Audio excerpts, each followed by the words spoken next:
So, are we good to go? We're good. Okay, good morning, everyone. Good morning. Nice packed house this morning. Welcome, everyone, to 1 Million Cups Daytona Beach. My name is Chris Steffen. I'm one of the volunteer organizers, along with a bunch of other people. Organizers, please raise your hands. Round of applause, please, for the organizers. So just so you guys know, we're out there working on your behalf to recruit speakers to come here and present to everyone. And how many first-timers do we have?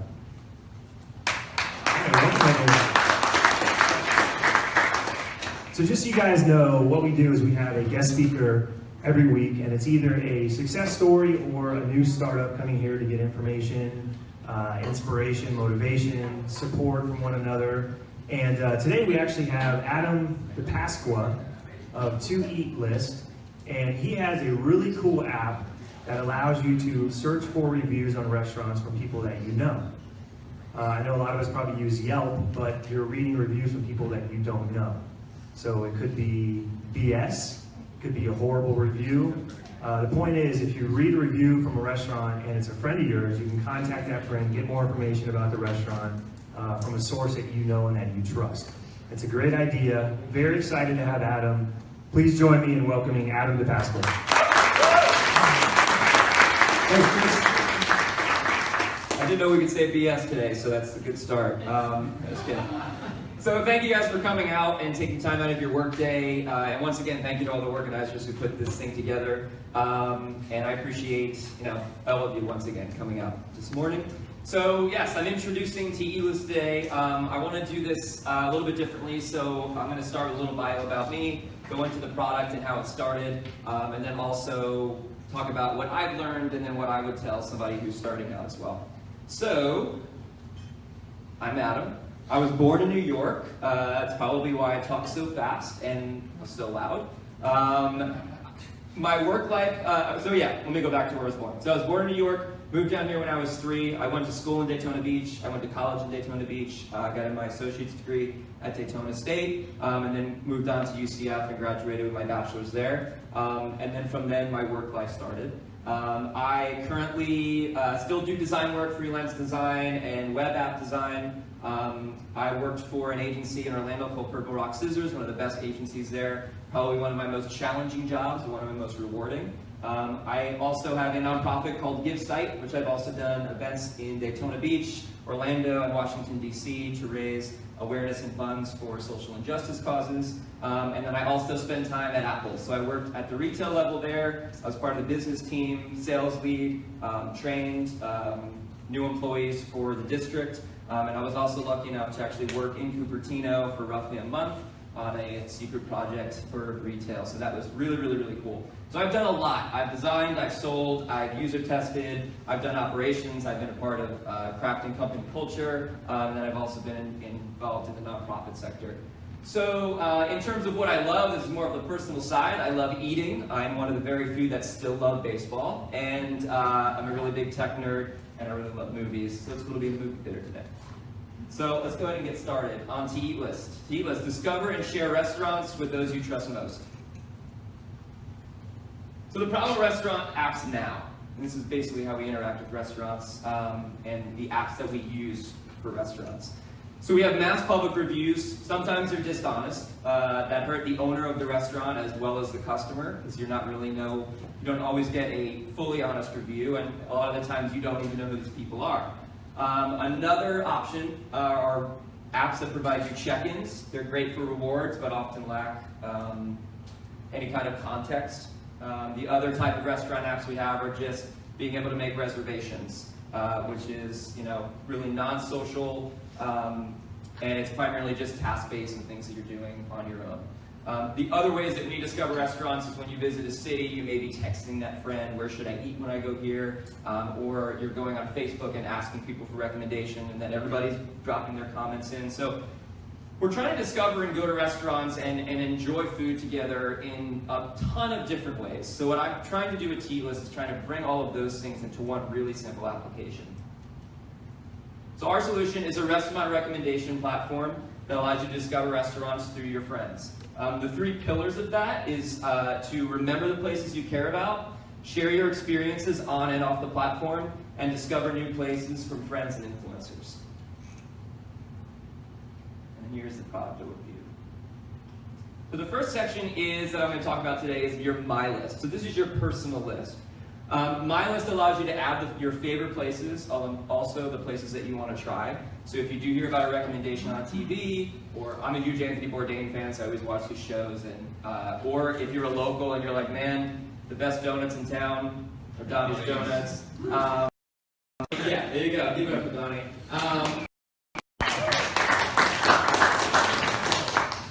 So yeah, somebody comes to town, and they have the app, and they could just see, you recommend something to them, they add Donnie's Donuts. When they come into town, their list will automatically adjust based on their location. So like my personal list, I have places in DC, I have places in Nashville, I have places in New York, LA, Washington DC, I think I said DC already. Obviously here in Orlando and Daytona. So whenever I travel with my app, when I open up my application, my list automatically adjusts based on where I am. It lets me know the places that I want to visit in that specific city. The next one is share with friends. Chris mentioned this in the beginning. The only restaurant reviews you will ever see on my platform are from people that you know or you trust or that you follow. There's no strangers on it or anything like that. You have to follow somebody in order to see what they are saying about these specific places that they're visiting. There is Twitter and Facebook integration, so you can profess your love for a specific place and then tweet it out and Facebook it. And then the other thing too that we provide is positive reviews only. And the reason I do that is there's a lot of negativity out there, and obviously, we don't always get to hear about the negative about something. At the end of the day, I just want to know what you like. I don't want to know about what you don't like. Yeah, I try to handle the platform a little bit like music. When we hear a song that we like, or we hear an album that we love, we're kind of like the ambassador for that track or that album that came out.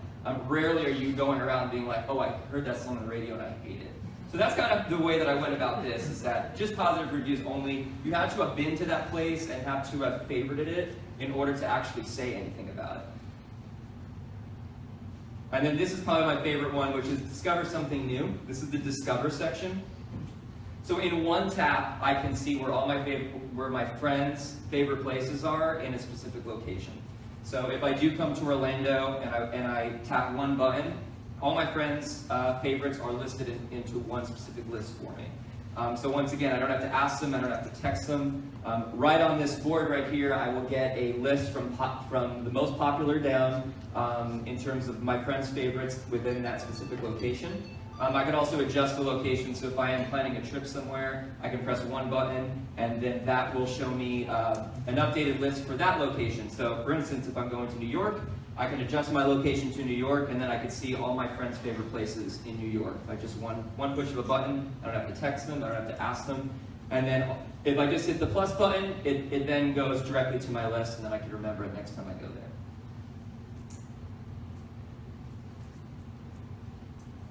And then one more thing. So we had to figure out a way that using this as a good example, if I've never been to Toledo, Ohio, and you've never been to Toledo, Ohio, what happens when I go to Toledo, Ohio, and I want to figure out a place to eat? I didn't want you to have to go to another app to do that. So what we did was find something new with an emoji. So there is an emoji picker. If you were looking for a burger, you tap the burger, and then it'll pull up the most popular burger places in that area. If you pick a donut, it'll pick the most popular donuts in that area. And then you can go visit directly from there. Oh, the fire, if you want to set yeah, exactly. The fire is popular, so it's not one specific type of genre. It's kind of like what's hot in that location. Great question, by the way. We're not supporting arson here. So the market. So want to touch base briefly on the target market. It is U.S. millennials, but obviously it's for anybody that loves food.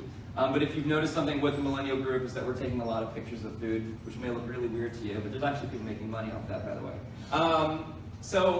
But it's pretty crazy, the statistics that are out there involving millennials and food. So 52% of millennials right now, there was a study done that they would rather go to a food festival than a music festival. And if you kind of keep up with music festivals, they're ingraining restaurants and food into each one of those things as they go along year in and year out. $24 out of every $100 spent at restaurants is also spent by millennials, and that's on track to double. and then a little bit more information involving their spending habits and how much they're going out to eat and how much the food culture is growing. $174 per month is spent out eating, versus non-millennials. 68% will ask friends before picking a restaurant. That's bold for a reason, because that's basically exactly what our app does. And 56% would share the location to receive a deal. So this is basically how we're planning to reach them. The first one is influencers. We've created a surface-based relationships with a lot of different foodie Instagrammers. These are people who have like a lot of different followers and influence online. Instagram for us, at least in the beginning, is our most treasured and appreciated platform. I really enjoy the people that are on there. But basically, the combined following that is interested in beta testing our app, their combined group of followers is over 500,000. And we plan to utilize their reach during our launch. The other way that we're going to be marketing the application is actually from the app itself. We want to provide value for people that are using the app, that even if you don't have to eat list, you can still get some sort of value out of it. So figuratively speaking, if I have to eat list and you don't, and you just want to find out a good place to eat in town, I could send you a recommendation directly from my app. It brings you to a web version. On that web version will be all the information for the restaurant. You can, click the address button. You can see the hours. You can call the place, and then obviously on the bottom there is a button to download the app. So everybody who is sending recommendations to people who aren't on the platform, they will be getting a little bit of an advertisement to also download the app. And then obviously online, targeted Facebook ads, Instagram ads, this is all the real fun stuff, right? Google AdWords, PR, and then the biggest thing for us coming in the future is going to be content creation. So videos and things along those lines. Pricing and availability, the app will be free for all users and available spring/summer of this year. So now let's get personal.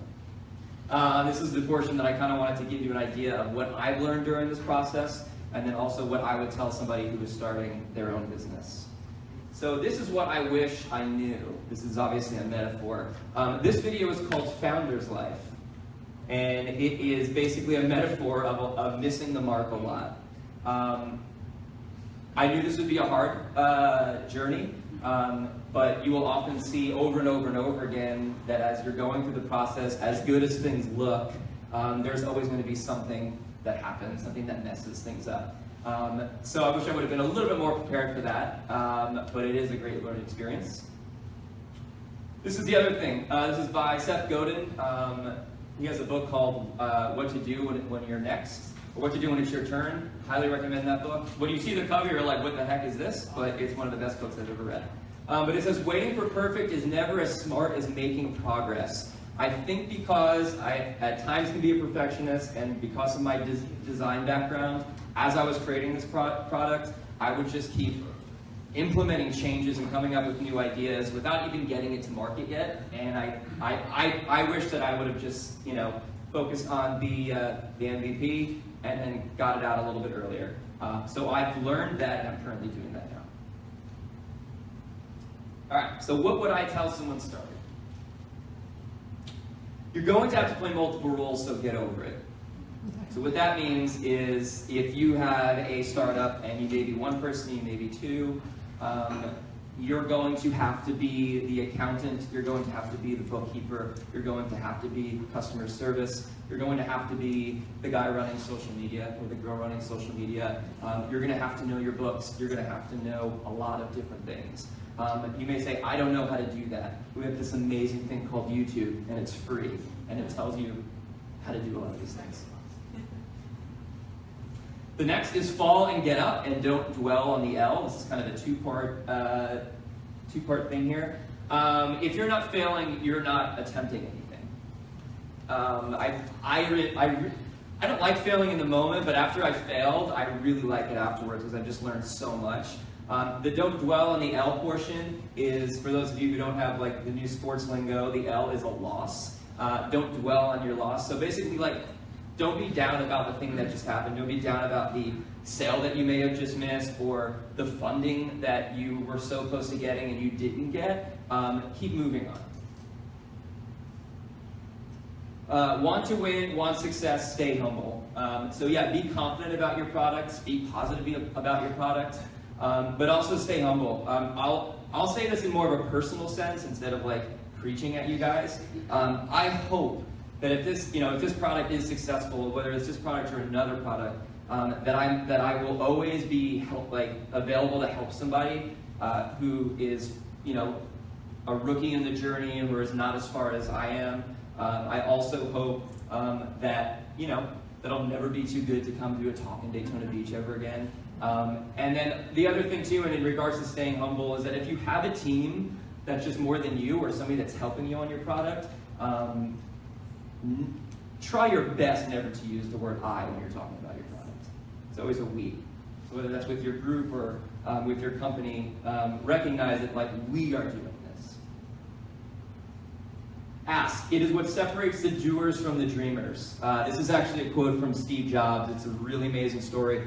There was an interview with him, and he was 12 years old, and he was making some part. I don't remember what part it was, but it was back in the 80s, or probably even earlier than that. But he called one of the founders of Hewlett-Packard, and he found him in the phone book. And he picked up the phone, and he asked him, "Hey, my name is Steve Jobs, and I'm building one of these things." And he's like, "I know that you guys build them there. If you can provide me, if you guys have any extra parts, I'd love to build them." One of the founders of Hewlett-Packard actually wound up helping him and actually got him a job on the line building those products that he wanted to build himself. So he says, some people just aren't willing to pick up the phone, and that's what separates the dreamers from the doers. So I would, my thing is just ask for help. I have a guy in Austin, Texas that I call if I'm like really in a struggle. I'll email him. He's always available for me. We don't talk. I never see him. He doesn't live here. I've never even met him in person. I've only met him through another, work opportunity, and he's been awesome. And if I'm stuck on something, I give him a ring, and I will say, "Hey, here's like things that are going on. What's that? What should I do?" I have another person in New York who does the exact same thing. And the last one is just keep moving, regardless of what's going on in your business, regardless of how hard it is, regardless of how much success you're having. Never be complacent and keep moving. And I would like to open the floor for Q&A. I think I have to switch this mic up. All right, round of applause. Yeah. All right, that was great. We got some questions to start off.